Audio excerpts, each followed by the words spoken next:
Bonsoir à toutes et à tous et bienvenue à cette émission spéciale de Passerelle. Ce soir, nous sommes ensemble pour célébrer un événement historique, une date historique et emblématique qui est celle du 1er novembre 1954, le 70e anniversaire de la Révolution nationale.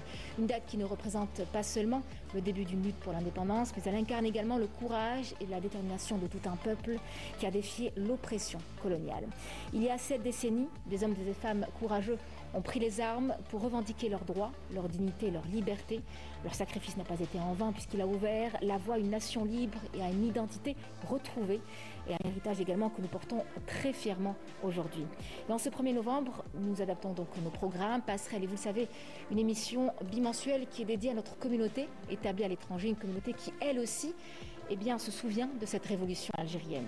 Ce soir, nous explorons non seulement les événements marquants de cette période, mais aussi les répercussions qu'ils ont eues sur notre communauté, qu'elle soit ici ou ailleurs essentiellement.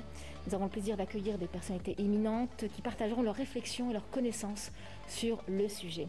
Permettez-moi de vous présenter nos invités. Monsieur Hassen Saïd, enseignant, chercheur, journaliste et directeur de publication au niveau du quotidien L'Écho d'Algérie. Merci d'être des nôtres.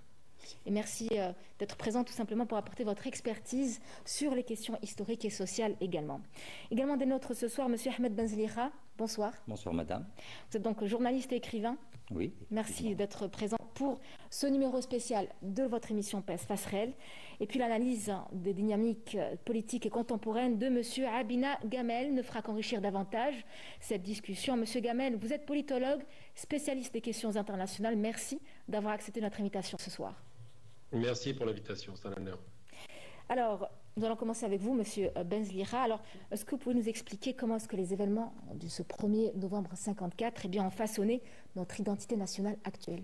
Écoutez, je voudrais d'abord vous souhaiter à vous et à travers vous à toute notre communauté établie à l'étranger, et puis à tous les Algériens, qu'ils soient établis à l'étranger ou ici en Algérie. Et je voudrais féliciter toutes les Algériennes et tous les Algériens pour cette commémoration qui est en fait, au-delà de l'aspect mémoriel, une projection vers l'avenir, une halte dans notre mémoire pour pouvoir, dans une vision prospective, aller de l'avant. Donc le 1er novembre est une date symbolique, mais au-delà de la date symbolique, ce qu'il faudrait retenir, c'est surtout les valeurs que contient cette même date. Ces valeurs que la proclamation du 1er novembre a développées et que la lutte armée a mis, si vous voulez, en action. Donc ces valeurs-là sont d'abord les valeurs de liberté, les valeurs d'émancipation, les valeurs de dignité et bien sûr toutes ces valeurs au service de la renaissance de notre nation. Une nation, faudrait-il souligner, spoliée de son indépendance et de son identité à partir de juin 1830, date donc de l'arrivée du colonialisme en cette belle contrée. Et c'est cette belle contrée finalement qui va devoir, nous tous, nous motiver pour aller de l'avant, avec je dirais une revivification de ces valeurs qui ont conduit ces femmes et ces hommes à déclencher la lutte armée. Donc je voudrais à travers vous féliciter l'ensemble des Algériennes et des Algériens, et au-delà des félicitations et au-delà de la commémoration elle-même, souligner qu'il s'agit d'une projection vers l'avenir. Puissions-nous être à la hauteur du legs historique et des défis d'aujourd'hui et de demain. En parlant justement des jeunes générations, justement, qui, pour eux, cette lutte représente plusieurs éléments. La révolution continue, j'ai envie de dire, au sein de la jeune génération. Parce notamment. Que vous savez, aujourd'hui, notre jeunesse est une jeunesse, qu'on le veuille ou non, mondialisée. Et donc, elle a affaire, je dirais, à des discours divers et diversifiés. Il est certain que notre jeunesse saura différencier entre les discours positifs et ceux malheureusement négatifs qui proviennent à travers en particulier la toile. Mais je pense que nous avons assez de symboles et de glorieux épisodes en notre lutte armée.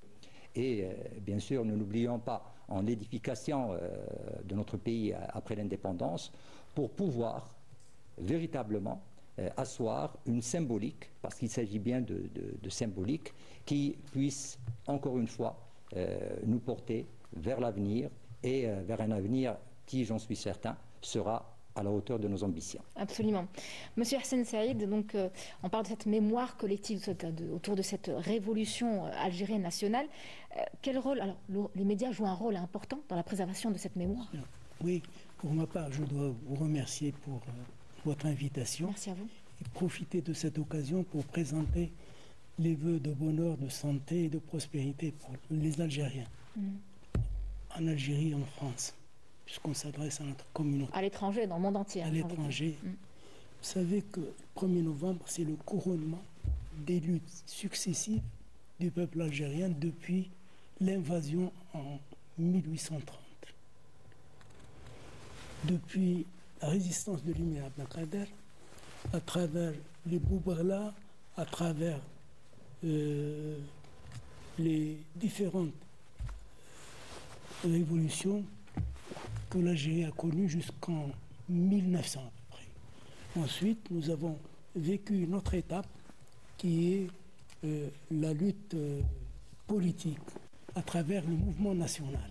Le mouvement national, vous savez que en France, la communauté algérienne a été le centre des préoccupations des politiques à l'époque, depuis les années 1926, à travers la naissance de l'étoile algérienne. Et parallèlement, il y avait des luttes politiques en Algérie. Vous savez que pendant la Deuxième Guerre mondiale, les Algériens ont été impliqués dans la guerre pour la libération de la France. Et le mouvement national a tenté, en 1943, de présenter les revendications du peuple algérien à travers un document qui a été remis aux Alliés. Aux Alliés, je veux dire par là, les représentants, donc les États-Unis, l'Angleterre et De Gaulle, puisqu'ils étaient présents en 1942 en Algérie, et ils ont adressé ce qu'on appelle l'appel du peuple algérien. À travers ce peuple, on souhaitait donc obtenir la libération de l'Algérie, du moins l'égalité entre les deux communautés qui vivaient ici. Malheureusement, la répression a été féroce en 1945, il y a eu 45 000 morts, pendant une semaine à peu près, c'est-à-dire du 8 au 15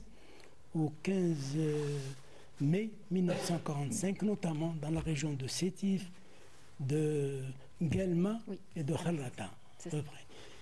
Donc à partir de cette date, le mouvement national était déterminé donc à reconquérir, comme l'a souligné mon collègue, à reconquérir l'indépendance de l'Algérie par la force, par les armes. Ils ont constitué ce qu'on appelle l'OS en 1947, qui a été présidé pour la première fois par feu Mohamed Belouizdad. Mohamed Belouizdad, et avec des adjoints comme Mohamed Ben Bella et Aït Hamid Hossein. Vous savez, c'était des adjoints. Et c'était une formation paramilitaire, c'est-à-dire des gens qui vivaient pratiquement dans la clandestinité parallèlement à l'action politique, à travers, bien sûr, le MTLD. Le MTLD, et c'est comme ça que le noyau dur de la révolution algérienne est né. En 1950, malheureusement, il y avait la découverte de cette organisation secrète et pas moins de 500 militants ont été arrêtés. Pas moins de 500 militants ont été arrêtés. Donc, à partir de cette date, les 22, les membres qui sont réunis au mois de juin 1954 à Alger et qui ont décidé, donc, qui ont retenu la date, décidé de déclencher la révolution au nom du FLN et de l'ALN. Oui. C'est comme ça que donc, ce noyau dur qui a décidé, qui a arrêté des dates et qui a lancé l'appel du 1er novembre.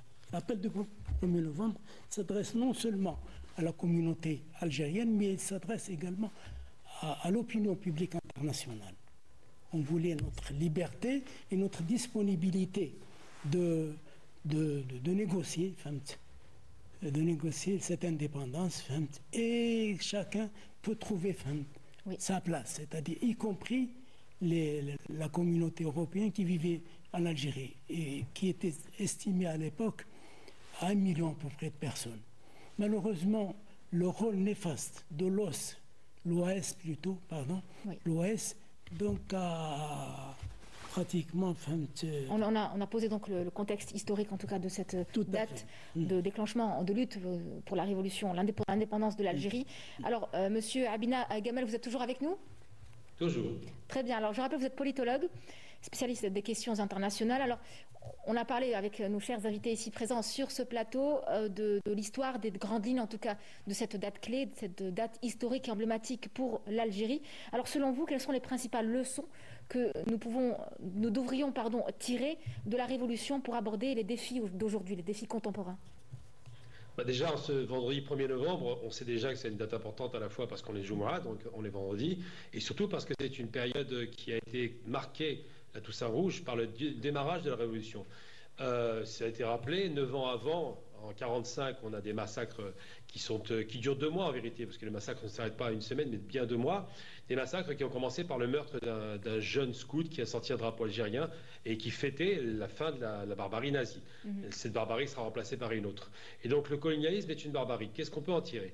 Déjà de se dire qu'il a fallu quasiment très peu d'hommes déterminés, qui savaient à ce moment-là qu'il n'y avait plus de négociation possible avec la barbarie coloniale, avec l'État français qui utilisait les Algériens pour la guerre, pour libérer leur territoire et qui après massacraient leurs familles sur place. C'est une méthode qui était connue, ils avaient l'habitude de faire des massacres, presque des génocides, mais il n'en demeure pas moins qu'à ce moment-là, les Algériens, donc ceux qui étaient politisés, ceux qui avaient une idée haute de ce pays, ce grand pays, se sont dit on ne peut pas négocier avec les Français parce qu'ils ne sont pas fiables. Ce sont des gens qui donnent une parole et qui la retirent. Et leur parole ne vaut pas très cher. Et donc à partir de là, ils ont lancé un processus de décolonisation. J'aime pas le terme indépendance parce qu'on ne dépendait pas de la France. C'est la France qui dépendait de l'Algérie. Elle avait ses besoins chez nous. Je dirais plutôt une guerre de libération. C'est le bon terme. J'avais eu tendance à utiliser le mauvais terme, mais c'est bien la libération. On se libère de la barbarie coloniale. Et effectivement, ça a été dit sur le plateau, au démarrage de cette lutte, il n'était pas question de mettre les colons dehors, ce n'était pas du tout le propos. Les colons ont été mis dehors par l'OAS, par les terroristes de l'OAS, qui vont faire sauter pendant 6 mois des bombes. Eh bien, au démarrage de cette lutte, ceux qui ont démarré la lutte n'ont jamais imaginé qu'ils verraient le bout du combat. Ils ont été inspirés par Abdelkrim Khattabi, qui lui-même avait démarré une lutte dans le Rif et qui a été massacré. Et ils se sont dit, on lance la lutte, de toute façon, on n'a rien à perdre. Et ils avaient raison. Et donc, je dirais simplement par rapport à la diaspora, puisqu'on va peut-être évoquer la question, vu que c'est la passerelle, la diaspora a aussi apporté, alors je parle des Algériens installés en France dans les années 1920, 30, 40, 50, 60, qui, de 54 à 62, constituaient une communauté de 200 000 à 400 000 personnes, et qui ont apporté un concours financier et qui ont apporté aussi un appui politique. Eh bien, ces Algériens de l'intérieur et de l'extérieur qui se battaient avec les armes, mon père faisait partie des combattants, et de l'extérieur qui se battaient avec les armes de l'argent et des actions politiques sur le terrain, ont permis la libération et l'émancipation de ce pays. Il faut bien comprendre une chose, il faut le répéter en permanence. Souvent, il y en a qui vont nier l'existence de l'Algérie avant la colonisation, comme si un pays, un État-nation n'existait pas avant, comme s'il n'y avait pas de monnaie, comme s'il n'y avait pas de villes qui ont été bâties il y a 2000 ans. Et c'est une façon de disqualifier non seulement l'existence du peuple algérien, mais aussi la légitimité de son action politique et de son action d'émancipation. Et là-dessus, effectivement, on doit se poser la question de savoir pourquoi.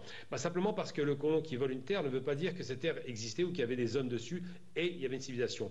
Il veut faire croire qu'il arrive chez des barbares et qu'il faut les civiliser. C'est une des raisons pour lesquelles ils sont restés aussi longtemps. Mais en vérité, le sous-jacent, c'est qu'ils volaient simplement l'argent des Algériens. Ça a commencé par un vol de 5 milliards d'or du Dey d'Alger. Ça a commencé par le non-paiement de la dette de guerre, de la dette de blé des Français qui bataillaient contre les Russes et qui ont perdu la guerre. C'est la motivation principale qui les a poussés à faire du vol en Algérie, à voler l'or algérien. Et surtout, ça donne le sentiment, effectivement, que la colonisation, quelle qu'elle soit, reste un crime imprescriptible, impardonnable, barbare, et que les colons doivent être qualifiés pour ce qu'ils sont. Ce sont des criminels et des voleurs. Donc c'est vrai qu'il faut le rappeler, parce qu'aujourd'hui, on est dans une période de commémoration. Je préfère dire célébration. Le 1er novembre, c'est une célébration, la Toussaint Rouge. C'est le début de l'amorce de la libération de l'Algérie, et par là même d'ailleurs de l'Afrique, parce que quand on libère l'Algérie, les pays africains bénéficient de ce combat. Eh bien aujourd'hui, il faut se dire qu'on doit célébrer cette date, qui est une date essentielle, qui est une date qui a donné le sentiment que l'espoir pouvait renaître, et ils ont, au bout de 7 ans et demi, vaincu. Ils nous ont donné à nous la possibilité de pouvoir parler devant les caméras, de pouvoir s'exprimer, de pouvoir s'instruire, de pouvoir lire, de pouvoir voyager, de pouvoir avoir un pays digne, honorable, fort, et qui est un exemple, un modèle pour le reste du monde. Je parle du Sud global, bien sûr. Je pense que vous serez d'accord avec moi, c'est qu'on remarque également, on parle de communautés établies à l'étranger, on remarque il y a un engagement de la part de toutes les générations, j'ai envie de dire d'Algériens, qui soient en Europe, en Asie, en Afrique également ou en Amérique. Alors comment est-ce qu'on peut évaluer cet engagement-là dans les affaires politiques aujourd'hui? Ils sont engagés, notamment avec les mesures incitatives du président de la République et de tout un gouvernement, pour justement encourager l'implication de cette communauté à l'égard des affaires politiques algériennes. Vous savez, j'ai envie de dire qu'effectivement, il y a un véritable engouement, je l'observais parce que je suis à Paris, un véritable engouement par rapport à l'Algérie. D'abord parce qu'il y a toujours cet attachement viscéral au pays. Il faut voir le foot, par exemple, où vous avez une marée humaine de vert et de blanc sur les Champs-Élysées à chaque fois que l'Algérie réussit à obtenir une victoire. Mais il n'y a pas que ça. Il y a aussi le caractère culturel, le caractère de cette civilisation, et surtout, qui est vieille, qui est ancienne, et surtout cette victoire contre la barbarie coloniale de la 4e puissance militaire. C'est une chose qui résonne dans le cœur de chaque Algérien. On a un sentiment qui semble se matérialiser réellement, que le gouvernement aujourd'hui tend des ponts aux Algériens, des ponts qui n'existaient pas avant. Avant, pour aller en Algérie, il fallait payer 600 € par billet. Si vous avez une famille de 4 personnes, vous avez 2600 € à 2400 € à sortir sans avoir dépensé un centime dans le pays, ce qui était un mauvais calcul. Aujourd'hui, ces ponts sont tendus, les billets sont moins chers. Aujourd'hui, on nous propose l'accession aux biens, donc revenir chez nous, parce que c'est chez nous aussi. Aujourd'hui, surtout, on parle à la communauté. Je vois qu'il y a beaucoup d'actions qui sont menées par le gouvernement. Et j'ai envie de dire, le seul bémol, ce serait peut-être la question bancaire. Faire en sorte qu'on ait des ponts économiques pour qu'on puisse nous-mêmes placer de l'argent en Algérie. Mais il est vrai que ça a été annoncé, en tout cas, il y a plusieurs mesures pour investir en Algérie. Je veux dire, le cadre réglementaire juridique est placé. Aujourd'hui, les actions suivront. Elles ont commencé. Tout à fait. J'ai commencé moi-même, je ne vais pas vous cacher l'histoire, j'ai commencé déjà à m'intéresser à l'investissement. J'ai beaucoup d'amis qui partent dans cette direction. On a fait des appels, on fait des appels régulièrement sur Internet et ça fonctionne. Il faut bien comprendre que je ne fais pas de distinction. La seule chose qui compte, c'est l'attachement au pays. Je respecte une personne algérienne si elle aime son pays. Le reste ne m'intéresse pas. Donc c'est vrai qu'aujourd'hui, il n'y a pas de distinction. Quand on arrive en Algérie, et j'ai vu moi-même, je suis allé récemment et je vais y retourner bientôt la semaine prochaine, Inch'Allah, quand on arrive en Algérie, on est reçu comme des frères et on est reçu de façon extraordinaire. On nous dit tout le temps, vous êtes chez vous. Ça, c'est quelque chose que je n'entends pas en France, évidemment. Et surtout, c'est quelque chose qui donne le sentiment qu'il y a une sorte de reconstitution, de réparation entre cette diaspora qui pèse 20% tout de même de la population algérienne et les Algériens de la nation algérienne qui sont 45 millions d'habitants et qui est aujourd'hui c'est une nation dynamique, c'est une nation qui y croit et nous y croyons avec elle. C'est bien dit. Monsieur Saïd, rapidement, vous voulez Je voudrais revenir sur le rôle de la Fédération de France. Oui. Qu'on parle. Justement, alors on va de l'apport de l'immigration algérienne pendant la guerre de libération. Alors justement, on va juste faire passer un témoignage d'une personne, un des membres fondateurs de cette Fédération de France, et ensuite on reviendra vers vous. Alors nous allons mettre en lumière, en image, le témoignage d'un des fondateurs de la Fédération de France, du FLN, Ahmed Doum, dont l'engagement a été plus que déterminant dans cette lutte pour notre libération, je reprends le terme de notre ami Abina. Donc ce récit nous rappellera les sacrifices consentis par celles et ceux qui ont œuvré pour notre liberté. Un témoignage signé Yanis El Qassem, on se retrouve juste après. C'est ici que M. Doum s'assit, passe toutes ses journées, ses après-midi. C'est l'après-midi, le matin. Dès que j'ai quelques minutes, je descends ici. À 94 ans, cet ancien membre du premier comité fédéral du FLN en France incarne la mémoire vivante de la lutte pour l'indépendance algérienne. Je suis parti en vacances. En vacances. Et rencontrer les amis. Tu vois, c'est les circonstances. Rencontrer des amis. Très important, oui. Voilà. Moi, j'étais surpris de les trouver à Paris et j'ai posé la question, comment vous avez disparu comme ça d'Alger? Il dit, nous, on a disparu, on n'a pas de travail, on n'a pas ceci, on est venu ici, on est installé en France et où? On est à Sochaux, pas à Paris. On est à Sochaux. Et on est en train d'organiser, de recruter des militants pour créer la KHSMA. Et loin de ses racines, retrouve le chemin du militantisme, prenant sous sa responsabilité la région parisienne. Et on était organisés et on avait inculqué aux gens, je répète encore une fois, la participation comme les frères ici en Algérie. On les a fait matériellement, moralement, en leur disant voilà les attentats qu'il y a, voilà ce qui s'est passé, hein, et la question financière. Et je vous ai donné des exemples pour les finances, qu'on était quand même les premiers. C'est la création de la Fédération de France qui a organisé des manifestations, qui a organisé des attentats, je précise, des attentats pas n'importe comment, parce que c'est plus facile de prendre un panier dont il y a une bombe et de la mettre dans le métro. Et c'était notre rôle, c'est notre devoir de créer mais des millions d'Algériens, c'est créé, c'est matériellement, ne serait-ce, parlons de matériel barque, et de faire connaître ce qui se passe ici, de contacter les démocrates qui nous ont aidés. Ça je les ai vécus. Aujourd'hui, son regard nous rappelle la force des convictions qui ont soutenu cette lutte, dans un passé où chaque visage, chaque lieu témoigne du courage quotidien des militants.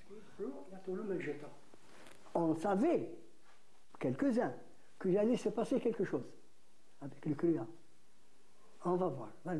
Mais on en a tellement parlé au cours des années que c'était pris à la légère. Mais le jour où on a appris le déclenchement, je me trouvais à Saint-Michel, Café La Capolade, avec deux grands responsables du MTLD. Il y a Basta, je ne sais pas s'il est mort là, et Zarrouki.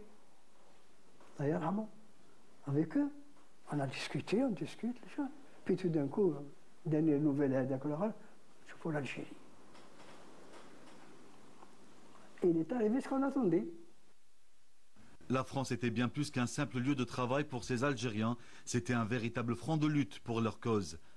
En novembre 1956, alors qu'il menait une mission pour la liberté, Ahmed Doum, membre du premier comité fédéral du FLN, est arrêté à Paris. Ce comité jouait un rôle essentiel dans la mobilisation de la communauté algérienne, la préparant à son retour dans une Algérie indépendante. Un témoignage signé Yanis El Belkacem. Alors, Monsieur Hassine, vous vouliez justement revenir en quelques mots sur cette Fédération de France. Cette Fédération de France. Donc, en premier lieu, je dois rendre hommage à ce personnage qui fait partie de la première génération du 1er novembre. C'est des militants du mouvement national. Et je dois dire qu'à partir de 1957, la France est devenue la 7e. Et je dois dire qu'à partir de 1957, la France est devenue la 7e wilaya de la révolution algérienne. C'est-à-dire qu'il y avait la Fédération de France est devenue. C'est-à-dire que les dirigeants de l'époque ont décidé de déplacer le combat en France. C'est-à-dire pour une meilleure mobilisation de la communauté algérienne d'une part et faire ressentir la douleur et les souffrances que le peuple algérien a connues à travers notamment l'arrivée du général de Gaulle qui a tout fait pour réprimer la révolution avec la fameuse phrase qui voulait que la paix des braves, voilà, voulait que les membres de l'ALN rendent leurs armes et trouver une solution, accompagnée d'autres programmes, c'est-à-dire les opérations, les grandes opérations militaires et le plan de Constantine, qui était en quelque sorte un moyen de séparer le peuple de sa révolution. Malheureusement, ça n'a pas marché. Et en 1958, il y a eu des grandes opérations menées en France, sur le territoire français, qui ont touché des intérêts économiques et même militaires. C'est-à-dire, ce sont donc des opérations qui ont touché les raffineries, notamment de la région de Marseille. Et nous avons constaté également qu'il y a eu des attaques contre les militaires et la police, notamment. Parallèlement à ce travail, le FLN, à l'époque, a pu mobiliser la communauté algérienne, qui était évaluée à l'époque à 200 000. Mais très engagée. Hein. Très engagée. C'est-à-dire qui était d'un grand soutien, notamment financier, au peuple algérien, à la révolution algérienne. C'était à peu près 6 milliards durant la période 55-62. Ensuite, les dirigeants de l'époque ont pu établir des contacts directs avec les Algériens qui étaient sous drapeau militaire.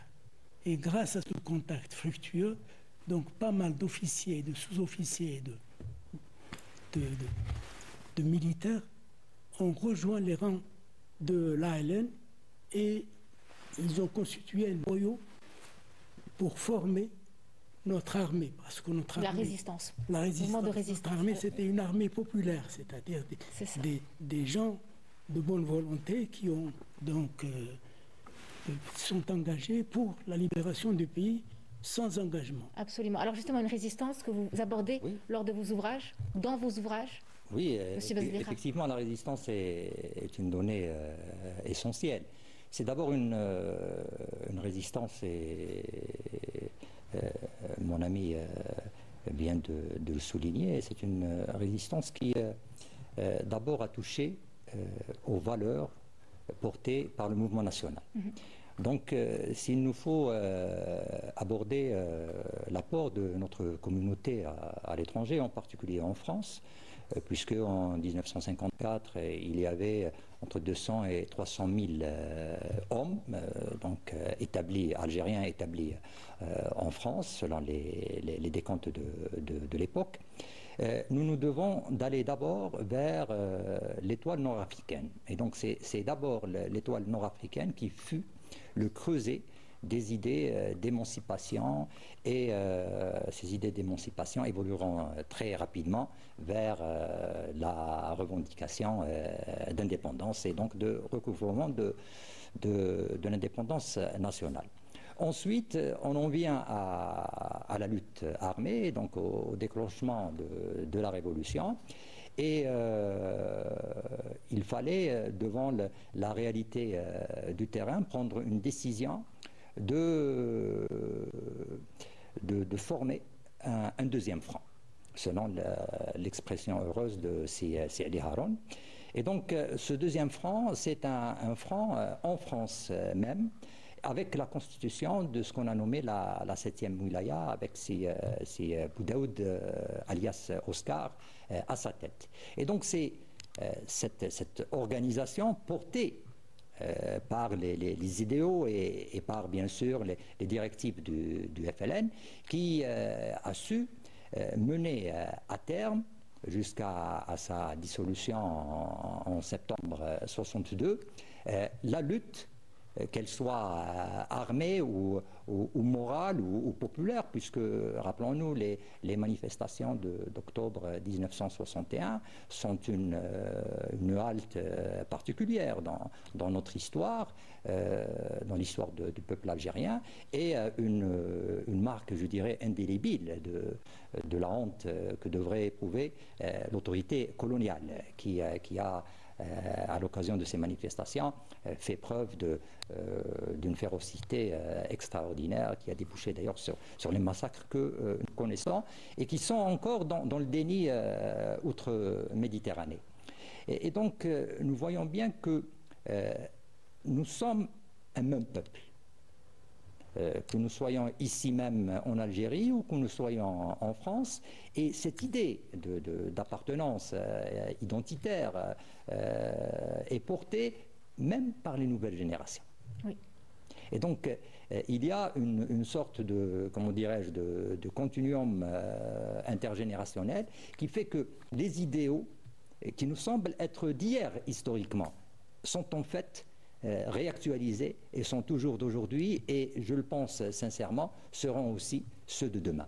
Et donc, nous en arrivons aux défis que vous avez pertinemment soulignés tout à l'heure. Les défis sont ceux que toute nation, comme la nation algérienne, devrait relever.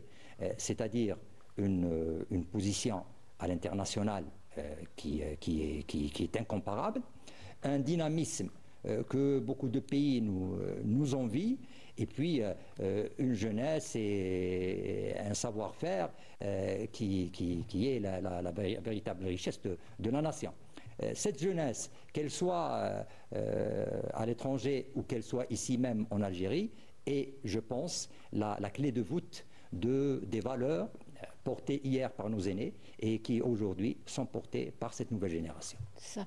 Et il y a de réels parallèles entre cette lutte pour la libération du pays et les luttes contemporaines d'aujourd'hui. Quand on voit ce qui se passe en Palestine, les Palestiniens en fait, les Palestiniens s'identifient un peu à l'Algérie en disant nous voulons notre indépendance, notre État, notre pays. Pas seulement les Palestiniens, nos frères sahraouis sont dans le même cas. Donc nous voyons bien qu'il s'agit d'idées. Nous ne sommes pas en train d'inventer, si vous voulez, comme certains, des plans sur la comète et de manière opportuniste nous placer d'un côté ou d'un autre. Nous avons hérité d'idées que nous avons toujours défendues, pour lesquelles d'ailleurs nous sommes morts. Notre nation a consenti des sacrifices énormes en martyrs, en souffrance, en misère, en orphelins. On a tendance à l'oublier. Et c'est ces mêmes idéaux que nous défendons aujourd'hui et que nous défendrons demain. Nos frères sahraouis et palestiniens. Oui, absolument. C'est ça. Alors, M. Abina Agamel, alors comment est-ce que vous pouvez analyser l'impact des luttes passées sur les mouvements sociaux actuels en Algérie, vous qui êtes politologue?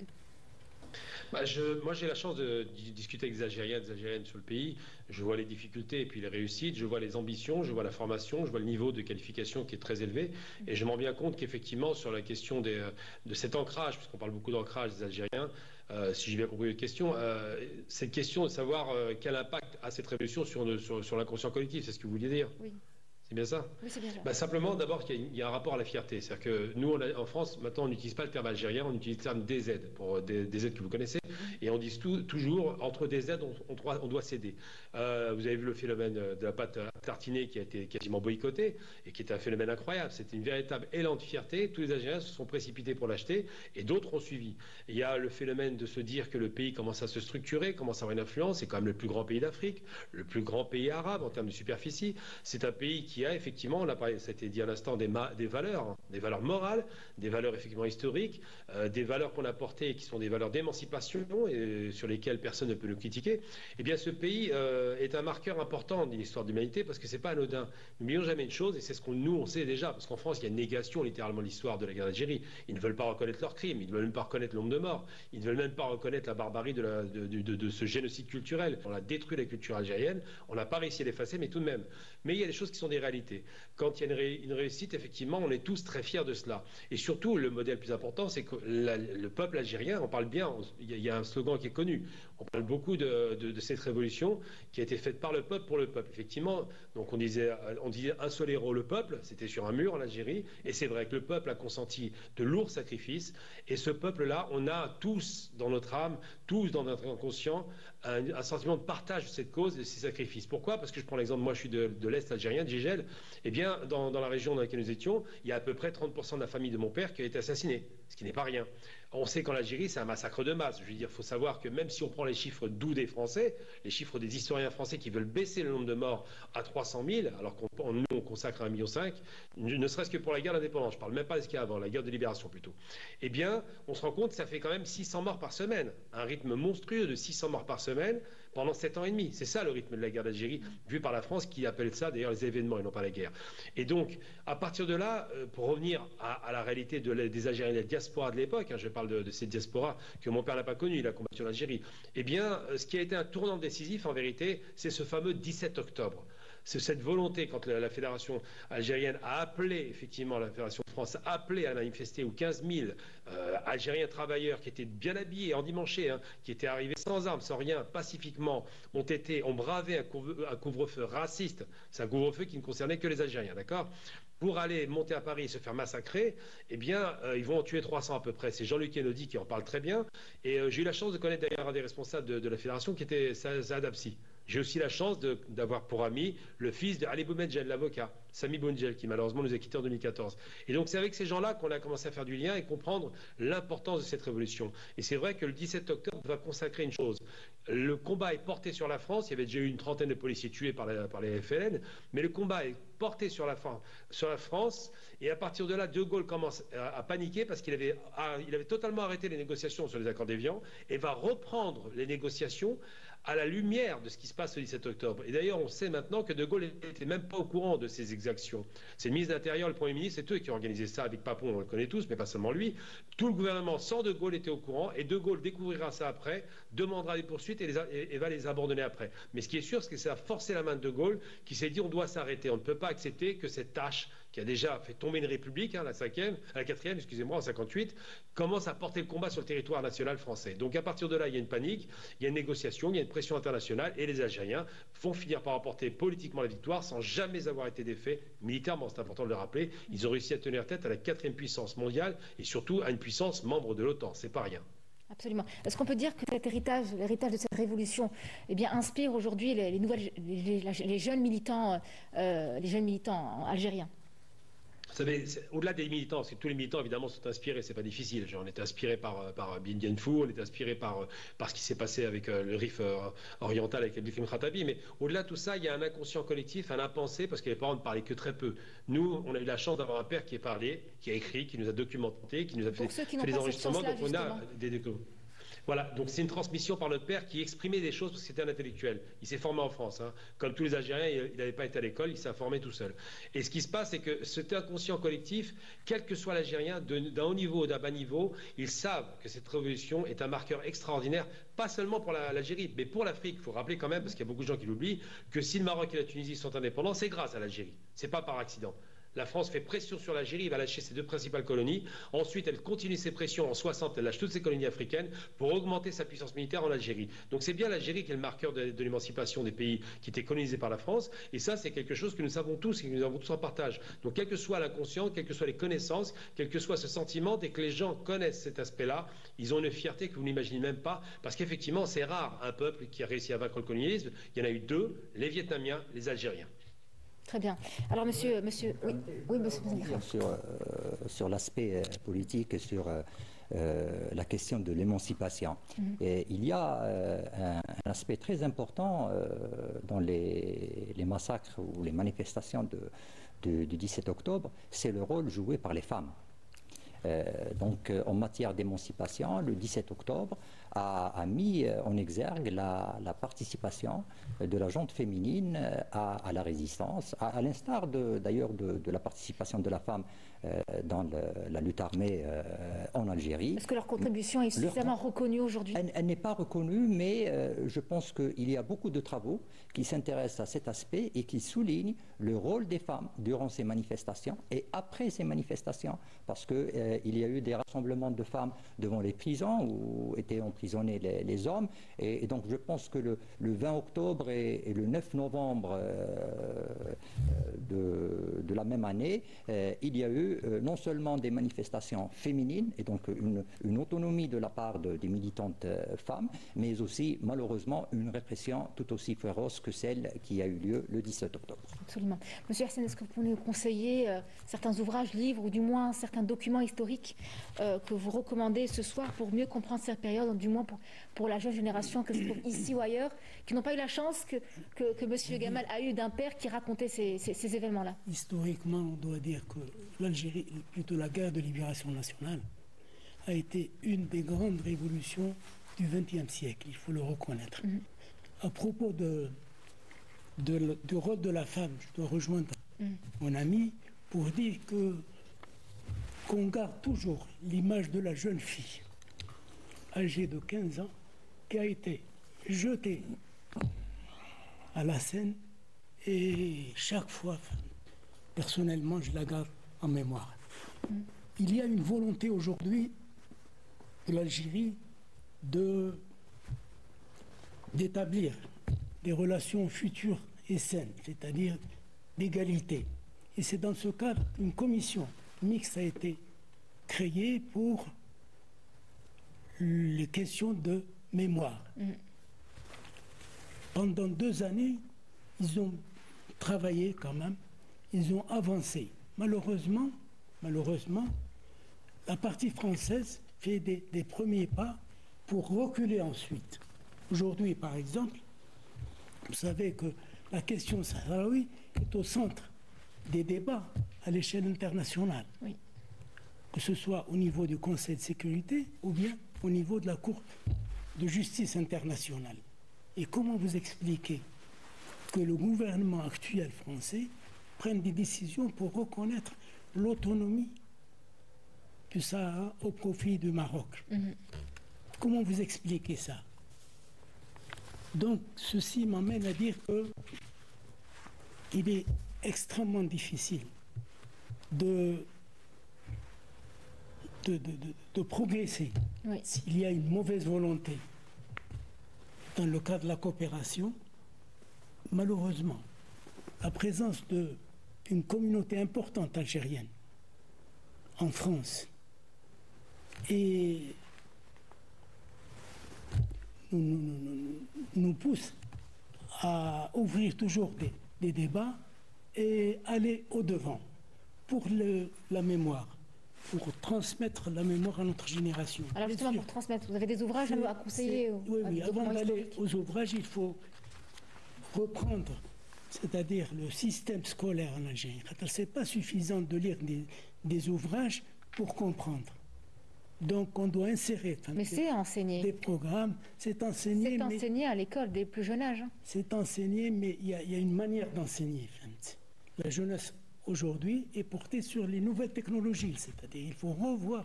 Les formats sont adaptés aussi. Exact. Non, en fait, je pense, si vous permettez, je pense qu'il faut aller d'abord pour les ouvrages. Moi, j'aurais un ouvrage à recommander d'un acteur de premier plan pour la Fédération de France, en l'occurrence Maître Ali Haroun. Il y a un premier ouvrage qui s'intitule le second franc, et un second très bien documenté qui est en fait une description du fonds d'archives de la Fédération de France et qui est intitulé la 7e wilaya, donc qui est disponible et qui peut être donc consulté. Très facilement. Très facilement. On revient maintenant vers comment dirais-je, vers votre émission. Notre émission s'intitule Passerelle. Donc vers les passerelles. Comment est-ce que nous pourrions avoir des passerelles mémorielles qui permettent aux nouvelles générations d'accéder de la manière la plus aisée et la plus bénéfique à la mémoire. Je pense que nous devons d'investir dans le contenu digital. Parce qu'aujourd'hui, la jeunesse et même les moins jeunes sont portés vers tout ce qui est multimédia, tout ce qui est donc relève non seulement d'Internet, mais avec l'arrivée de l'intelligence artificielle, il est, je dirais, impératif de notre part d'aller vers les contenus, vers la production de contenus. Pourquoi? Parce que finalement, l'intelligence artificielle, si elle reprend quelque chose pour vous le donner en tant qu'utilisateur, elle ne peut reprendre que des contenus. Et donc, il faudrait que nous puissions promouvoir nos contenus en termes de mémoire. Malheureusement, en termes de contenu, je dirais que nous sommes encore en retard, et c'est donc les versions et les thèses de ceux qui ne nous aiment pas pour le moins, qui sont promus et qui sont diffusés à travers le net. Essayez par exemple de vous intéresser à tel ou tel événement historique de notre guerre de libération sur un moteur de recherche. Vous trouverez très peu de contenu qui épouse la réalité et la vérité, je ne dirais pas nos thèses, oui. Alors que les thèses les plus abracadabrantes sont promues et sont là, présentes sur le net. Et je pense qu'il y a un effort à faire dans ce domaine, dans le domaine donc du contenu digital, et qui peut se faire très, très facilement. Nous avons aujourd'hui beaucoup de start-up. Je pense qu'une start-up dédiée à cet aspect serait quelque chose de tout à fait intéressant. Absolument. Alors le mouvement associatif a toute son importance. Oui, c'est qu'ils œuvrent à travers plusieurs actions de sensibilisation, d'information et de communication pour informer. Oui. Et le mouvement associatif devrait avoir de plus en plus recours au format digital et aux facilités que donne aujourd'hui non seulement, je le répète, Internet traditionnellement, mais aussi toutes les applications issues de l'intelligence artificielle. Absolument. Alors quelques noms, quelques personnalités historiques, figures historiques que vous trouvez particulièrement inspirantes pour commencer justement. Je dirais Ahmed Doum déjà. Vous savez, je dirais tous. Moi, je pense que la personnalité historique la plus inspirante, ça serait le martyr inconnu, celui que personne ne connaît, qui est mort, dont on ne connaît ni le nom. Vous savez, j'ai été l'autre jour du côté de la wilaya de Tizi Ouzou. Et en allant vers ce qu'on nomme le mont Tamgout qui domine Azazga, il y a un petit carré, si vous voulez, de martyrs. Et parmi ces martyrs, il y avait des femmes, il y avait des hommes, mais aussi il y avait beaucoup de tombes inconnues. Et quand même, c'est quelque chose d'assez touchant, je dirais. Voilà. Ne pas savoir qui est enterré, oui. À ce niveau-là. Alors, monsieur Gamel, alors comment est-ce que... Alors, j'ai deux petites questions à vous poser. Alors déjà, un message peut-être que vous souhaitez transmettre aux jeunes générations concernant cet héritage mémoriel historique, et comment est-ce que vous voyez l'impact des réseaux sociaux et bien sûr la mobilisation autour des questions identitaires aujourd'hui? Une question identitaire, oui, c'est très particulier. J'ai envie de dire simplement que bon, c'est un impact qui est important. Nous, on avait réalisé un petit film, par exemple, une petite fiction. Les fictions, ça marche très bien, d'ailleurs. Ça permet de passer les messages à la jeunesse aussi. de façon plus simple. C'est plus, nous, on faisait des affiches un petit peu à l'américaine pour mobiliser. On a réussi à mobiliser pour les 50 ans du 17 octobre plus de 5000 personnes qui sont venues. Bon, j'ai eu la chance de passer le film sur Canal Algérie, c'est vrai, mais qui sont venus directement sur le pont parce qu'ils ont été touchés par l'émotion qui était transmise par cette image. En gros, dans le film, on a mis en scène un Algérien qui était jeté dans la Seine. Il s'agissait d'un court-métrage, il me semble. Absolument. C'est ça. Exactement. Et ce qui a bien fonctionné, c'est que la transmission, c'est un jeune avec une casquette style banlieue qui lui tient la main. Donc c'était un peu la symbolique de la transmission avec Minji Balina à la fin. C'est assez extraordinaire. J'ai envie de dire une chose très importante, parce que j'ai entendu deux choses qui étaient relayées par vos deux invités. C'est la question, alors Louis Aragon parlait de la femme qui est l'avenir de l'homme.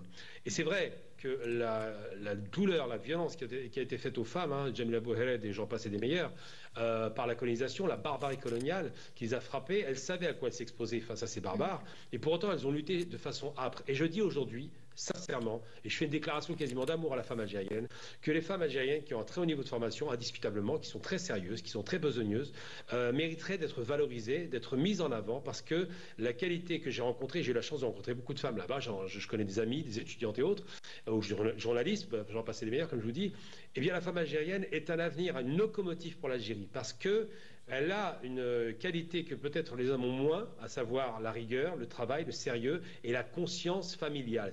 Dans sa tête, quand elle gère une société, elle le gère comme si elle gérait sa famille.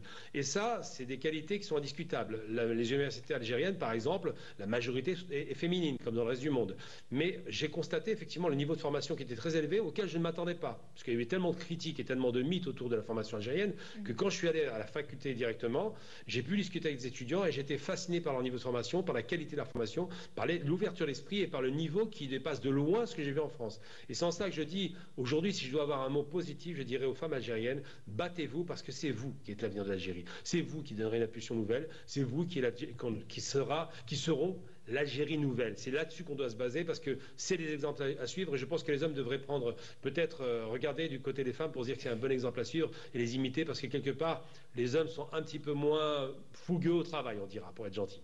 Monsieur Hussein, vous êtes d'accord avec ce que dit monsieur Gamel? La question principale est de pouvoir transmettre les valeurs et le principe de la révolution. C'est ça qui fait sa force. Je profite de cette occasion pour citer un ouvrage. Oui. Un ouvrage d'un grand militant. qui s'appelle Sardine Ait Mokhtar, médecin.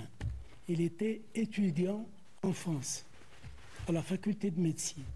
Et en 1957, vous savez, juste après la grève du 19 mai 1956 en Algérie, et comme les étudiants étaient en majorité en France, les étudiants algériens, donc le FLN a ordonné à ses étudiants donc d'adhérer au FLN. Et ce personnage a pu échapper donc aux arrestations. Et il est parti en Allemagne. En Allemagne, grâce à son dynamisme, sa formation, sa volonté, il a bénéficié d'un soutien des Allemands. Et il a constitué une cellule qui travaillait en faveur de la révolution algérienne. Il a fini par épouser après l'indépendance. C'est un bougiote. Il est de Bougie.